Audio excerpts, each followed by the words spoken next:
Hello. Okay, I'm Joe Shervell, and I'm head of content at Datadial. We are an online marketing agency who specialize in SEO, and I run the content section of that, which will all be revealed and explained in the next sort of half an hour. But first, I want to explain this talk. It's a lot of me talking, but I want to have your involvement as well. And if I ask a question, whoever shouts out an answer will get a prize. Sound fair? Who's for it? Yes.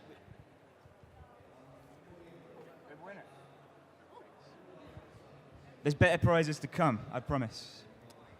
Okay, so my job is to get small and medium-sized businesses press and coverage that they wouldn't normally get because they have limited budgets and limited funding. My credentials.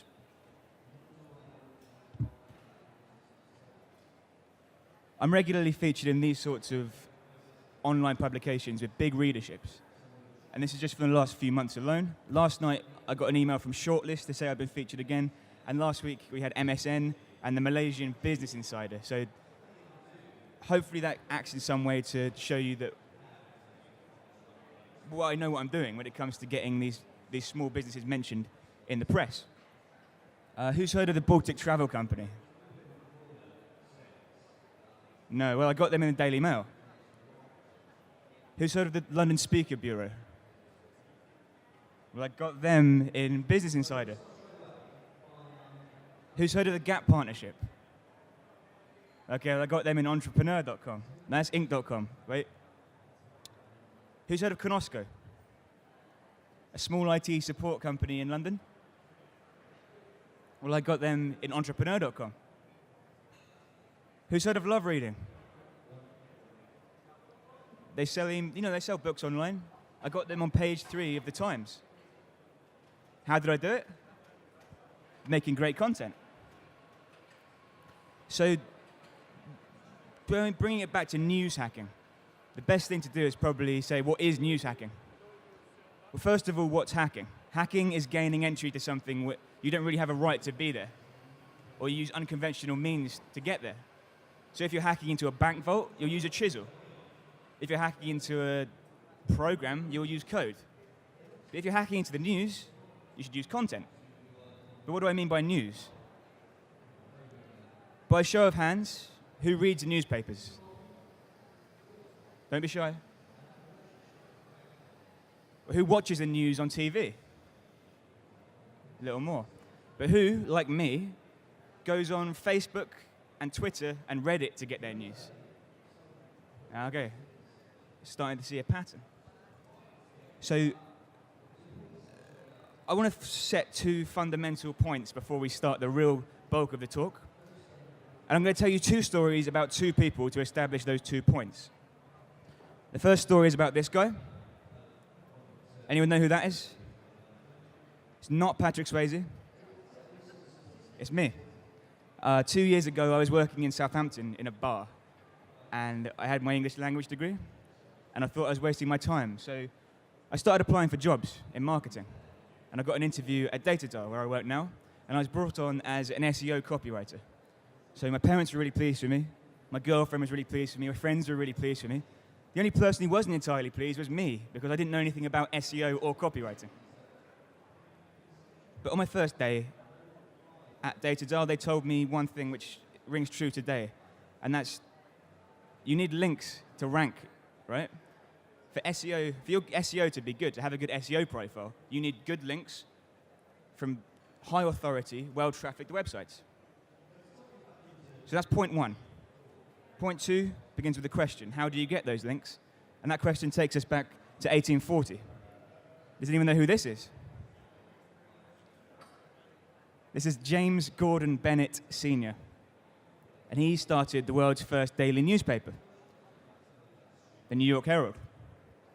Up until then, the news had been given out in a letter on a subscription basis, but people were getting tired of having to chase people for their subscriptions.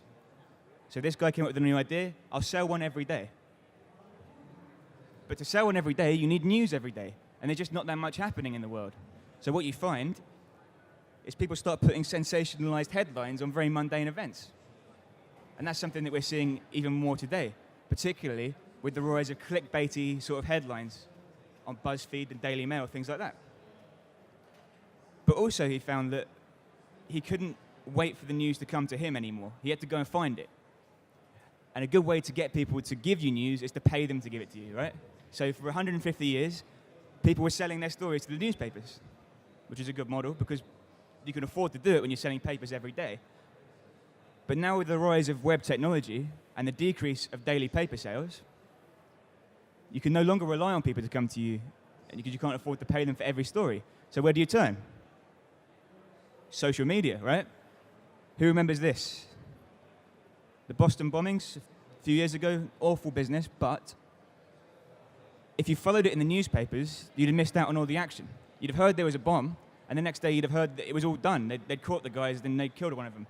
But if you followed it on social media, on Twitter, on Reddit, you'd have got up-to-the-minute updates. So they found it, they identified people, they're chasing them, there's a manhunt going on, there's a shootout. That's a bit more exciting. And it means that the 24-hour news coverage, the rolling TV press, had to rely on social media, the people on the ground, for their updates. Which goes to show us that the journalists who are writing this stuff are very much dependent on the stuff that's in the public sphere. So if you can put your stuff in the public sphere, then they're going to use it if it's awesome, right? A good example of this sort of crossover is the Huffington Post. Originally, this was a blog, just a regular news blog, but now it's grown to be very much the same in terms of both content and function as the Daily Mail's website. So you can see how there's a good crossover between news and blogs. So what I call news now, I mean blogs and things you go for resources, to learn, to waste your time, basically, right? But where do newspapers get their money? Anyone? Advertising. So when you're selling daily newspapers, you can sell advertising space. But when you're not selling daily newspapers, you need to sell what? Page space. So journalists are paid on the page view, the same as bloggers are paid on the page view. So bloggers are essentially journalists.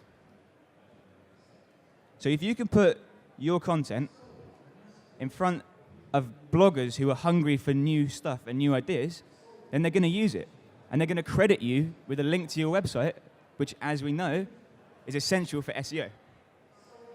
In many ways, it's the perfect marriage. If you can get your content on the news, you can get links to your site, and then you'll get sales. All right. I said I'd ask a few questions, and I would reward people giving me a response. So, who likes wine? Yes? You have a bottle of wine?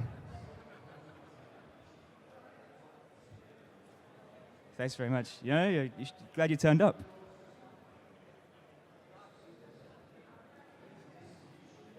That's a very tasty wine. Not expensive, but not inexpensive. I think a good balance. So who likes wine? By a show of hands, who else likes wine? Great, everyone. Okay. Who likes wine investment?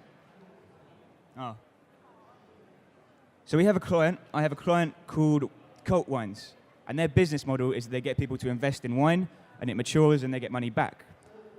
But not everyone's interested in that. So how do you raise the profile of a website which not many people are interested in? This is... Don't worry.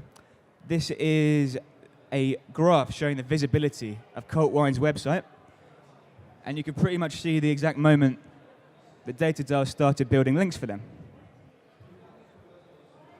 And I wanted to supercharge my link building efforts. So, I made an infographic. Everyone know what an infographic is? Excellent.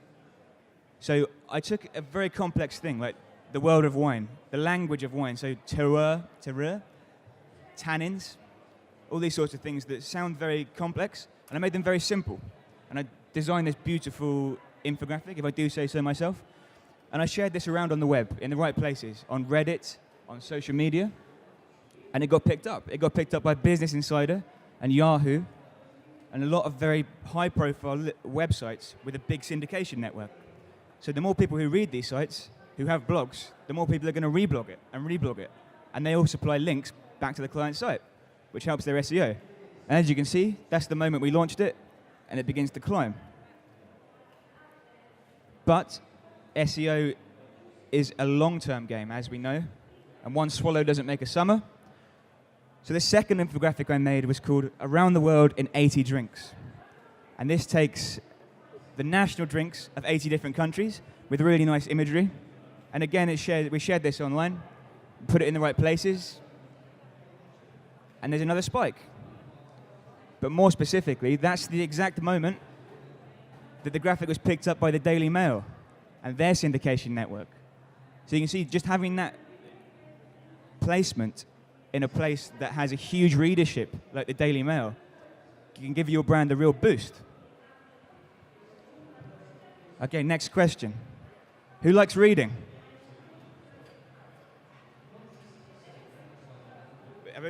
We need to give it to someone else. This guy. This is a book called The Obstacle is the Way by Ryan Holiday. Ryan Holiday wrote another book, which is a lot of what I am talking about today is based on. It's called Trust Me, I'm Lying, Confessions of a Media Manipulator. Media manipulation and news hacking are very much interchangeable. You may be asking why I didn't give that book away. Good question. They didn't have it in stock, but the point is, check that book out. I mean, go home, download it if you want. Next question. Who likes money? Okay, second book, Contagious, by a guy called Jonah Berger. And the reason I'm mentioning this is because it's going to set our expectations about what journalists are looking for. So if you're making great content, right, you want to put your content in front of them. But how do you know it's going to be a good fit? Very simply, it needs to be shareable. You need to have shareable content because it needs to go viral and it needs to get them page views. Remember? But what makes things shareable? This guy, Jonah Berger, did a study and he looked at 1 million different online publications, well, pages, and saw what made those shareable. The most shareable ones all had similar features. And he gave us an acronym for recognizing those features, which is STEPS, with 2 Ps. S, the first S stands for social currency. It's best to think of this as trivia. Things that you find out and you immediately want to tell your friends. So, did you know Donald Duck was banned in Finland because he doesn't wear trousers? Now, I bet you're going to tell everyone that now, aren't you? The example I'm giving here is an infographic. It's called The Illusion of Choice. Who's seen this before? Wow, no one. One person. Okay. So this has all the world's most recognizable food brands, and it leads to the middle and shows you that they're actually only owned by about 7 companies. All right? That's awesome. I'm like, wow, I didn't know that before, and now I want to tell my friends about it. That's social currency. The T stands for triggers. This is things that people are already talking about. Conversations that you can tap into. So, really big at the moment, everyone's into Ebola. I had a joke about Ebola, but you probably wouldn't get it. Pause for laughter, okay. So The Guardian tapped into this sort of hysteria, this madness around Ebola, by saying how to avoid being infected with Ebola. The short answer is don't go to 2 African countries in very specific places, but the long answer is this article, and this did really well online. It got shared around a lot because it taps into that fear, the thing people are already talking about. Everyone knows what Ebola is now, and everyone's worried about it. E stands for emotion. If you can tap into some sort of people on an emotional level, then you can get them activated. You get them aroused. Not like that.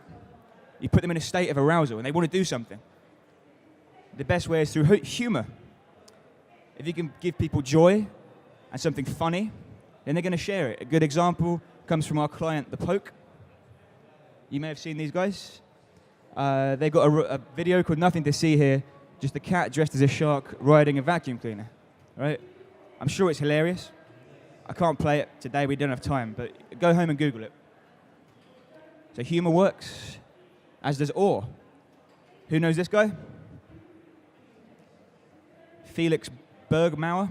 That's not his name, I can't remember it. It's Felix something. He jumped out of space. He jumped off space. And he free fell 1,000,000 miles to Earth for Red Bull. And 30 million people watched that live, which is insane, right? So the long and short of it is get someone to jump out of space for your brand and you'll get some attention. Or otherwise, create something awesome that makes them go, wow, that's really cool. The other emotion, the one I love, is anger. If you can make people angry, then they're going to want to do something. If you tread on someone's foot, they're going to push you. If you call someone a rude name, they're going to call you one back. That's how it works. If you can tap into that anger and activate it, that's a really good idea. Daily Mail are the kings of this, the kings of controversy. Who knows this woman? Samantha Brick.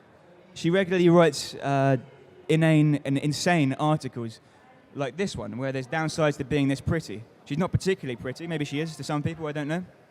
But the point is, it made a lot of women very angry. And this did incredibly well on social media. And you can see 6,000 comments on one article is obviously pretty good going. The first P stands for public. You need to make sure your content is easily understood by as many people as possible. Take a read of this. Mouthwashes can raise risk of heart attack and strokes. This is from the Daily Mail again. They've taken a very complex scientific article about bacteria in the gut and in the brain and how that can lead to strokes and how antiseptic might be harmful. But no one wants to read that. They want to know mouthwashes can raise risk of heart attack. Like, oh no, I'm scared now. So make it really easily understood by as many people as possible, and it's going to get shared around. Good example, 3,000 shares and 200 comments. The second P stands for practical value.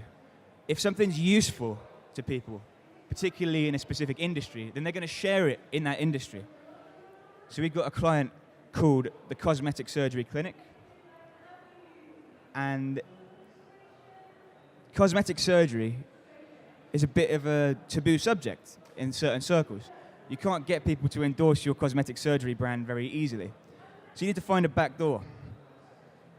And so I looked at cosmetic surgery. I thought, look at the wider world. You've got beauty, you've got skincare. So I designed and made this infographic. 9 unbelievably simple steps for perfect makeup. And again, I put this in the right places. I put this on Visually. I put this on Reddit. I sent it out to the journalists I thought would be interested. And sure enough, this got in the Daily Mail. Because it taps into that need. People could, in theory, print this out and use it when they're putting on their makeup. I know I do. The last S stands for stories. If your content tells a story, then it's very easy for people to digest. I mean, I'm telling stories now. I'm telling the story of how to get in the news. I've told you the story of Gordon Bennett. And now I'm telling the story of the guy who woke up in Bali to find that a spider had burrowed under his skin. That's from the Daily Mail, who are the masters of storytelling because they give away the whole story in the headline. You don't need to click this now. You know everything that happened, but you do anyway because it's intriguing. And that's that clickbait that engages you and evokes that curiosity. But a story doesn't need to be once upon a time there was a guy at a show who did a speech, the end. It could be a sequence. So first you do this, then you do that, and finally you do this. So 9 steps to perfect makeup, that sort of thing. So that's the sort of thing journalists like, things that are shareable. But I managed to get this photo of you, of your brain right now. You're thinking, Joe, you're obviously awesome at making content, and you get your stuff in the news all the time. And I'm like, yeah. And you're thinking, I have some reservations, and I want to identify those, and I want to sort of break some myths right now. I'm doing some myth busting. All right. First, you're thinking, I don't have enough money for that sort of thing. Surely that stuff costs money, right? Because you've got to pay designers, you've got to pay developers, that sort of thing. You've got to pay these journalists, maybe. Well, the Baltic Travel Company, one of my clients, and they don't have a massive budget. They're a small business who do Baltic travel, specialized. So for them, I was on a limited budget, and I wanted to get them in the newspapers. I wanted to get them, those international press mentions. So I looked at what's interesting. I thought, well, food's interesting. Food's to do with travel. We can go around the world. We can celebrate the world's cuisines, the world's culture. Sounds cool. But I don't want to sit and vectorize every single thing, because that's going to take 60 hours. So instead, me and my housemate, Chris, spent the weekend making plasticine models of the world's foods.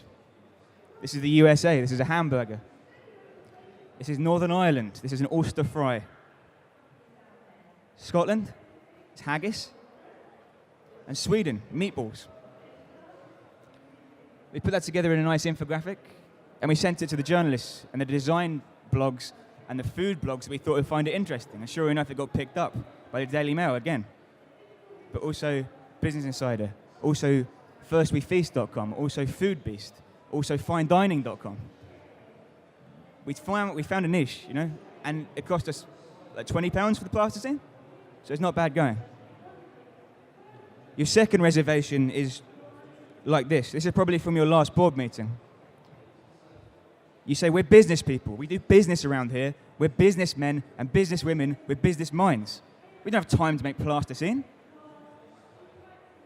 And to you, I say,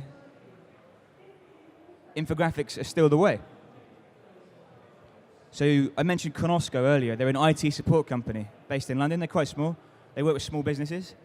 And I wanted to get them that level of exposure. But obviously, IT support and international tabloids don't really go hand in hand.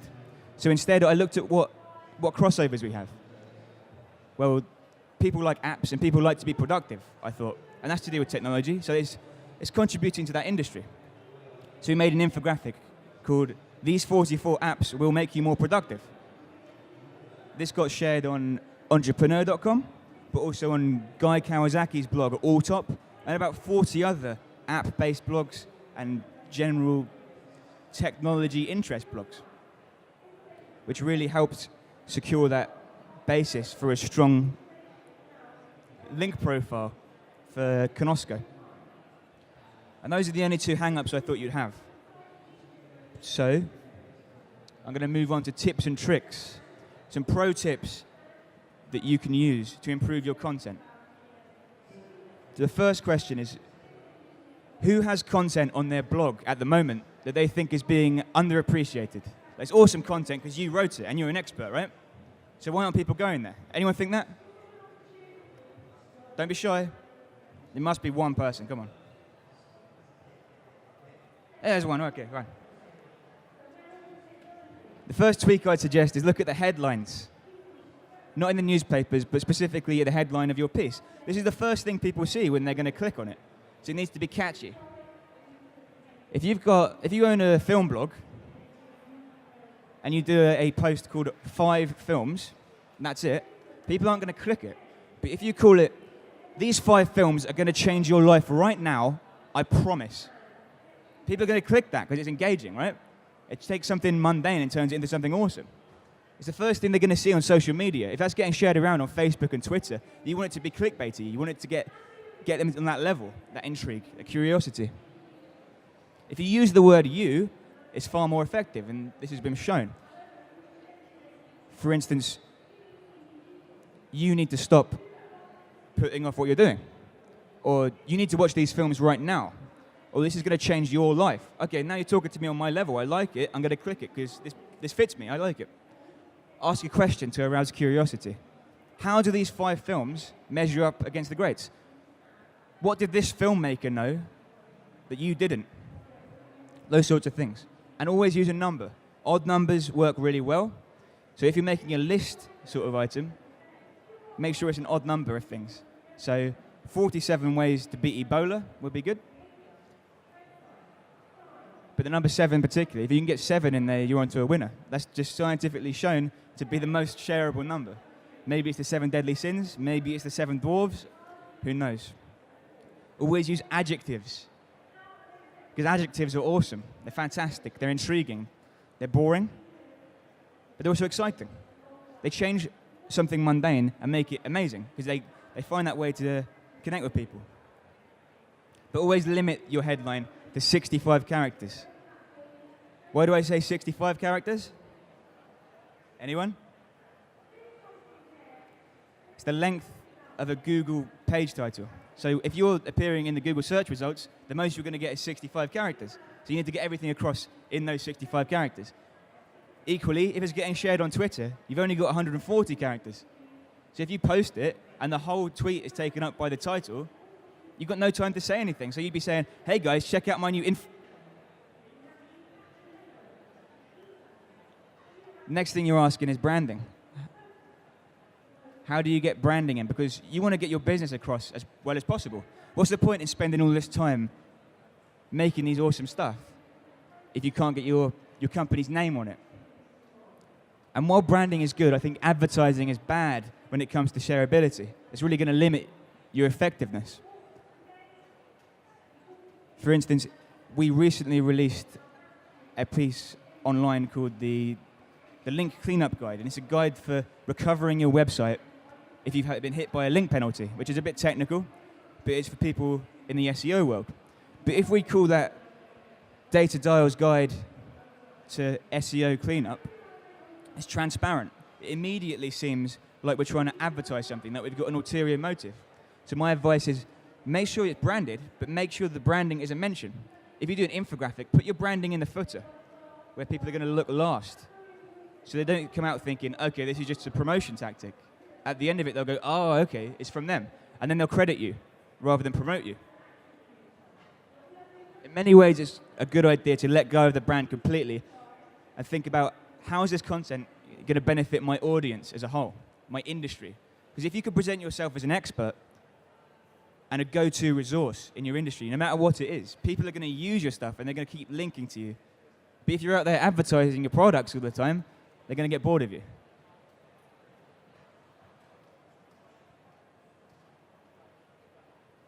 My other pro tip is have a thick skin, particularly if you're working with a Daily Mail. And particularly if, like me, you put deliberately controversial things in your content to get a response out of people. For example, I mentioned around the world in 80 drinks earlier. For the USA, I said the national drink is Coca-Cola. And for around the world in 80 foods, I said Canada's national dish was macaroni cheese. And if you could tap into this sort of level, this sort of fundamental controversy, I suppose, if you could find a way to make people angry, then they're going to comment. But the comments aren't going to be good. Some I've received. This is shit. Shit so graphic. And my favorite. When did they have time to do this? Couldn't they take the bins out or clean the fridge? Maybe. But I'm in the Daily Mail and they're not. That's the difference. Okay. So in summary, it's easy to get in the news. I've told you what they want. There's steps. And I've given you some pro tips so you can start right now. I'm Joe Shervell, at Eels Elbows on Twitter. Joe at datadial.net. And you can come see us at stand D6. That's D6. No, it's not. It's D56. Stand D56. I'll answer any questions you have about content marketing, about how we can work together, and you can tell me what you think about this. Any questions, I suppose? Standing ovation? Anything? Yeah, man. Hold on. This is all about clickbait. I think we can see that. An example of where clickbait has made money? Okay. So the question was, this is all about clickbait. And in a way it is. But the reason it seems that way, I think, is because the way the newspapers use this stuff, they require it to have that clickbaity element because they want people to engage with it. So when it's being used in the newspapers, it is clickbait. And that's how you should dress it up when you're pitching it to the newspapers. But it doesn't need to be built with that in mind. It's just a spin you give it after you've made it in many ways. But in terms of making money through clickbait, I think what we're doing here isn't necessarily about sales in the short term or about shifting units. It's more about building your profile in terms of your SEO through links, your brand mentions and your PR through getting in the Daily Mail, the Business Insider, Huffington Post, things like that. And also your social media presence. Because people are going to be tweeting about your brand, they're going to be Facebooking it, and they're going to be putting it on Pinterest. And suddenly you're appearing in places where you weren't before because you're making awesome content. Does that help? We can talk after. Any more questions?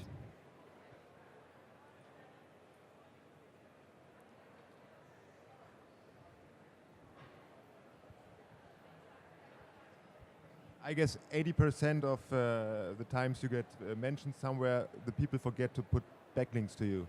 Do you go for them? Do you call them and say, hey, come on, where's the backlink? It's a good question. So how do you recover lost links or missing links?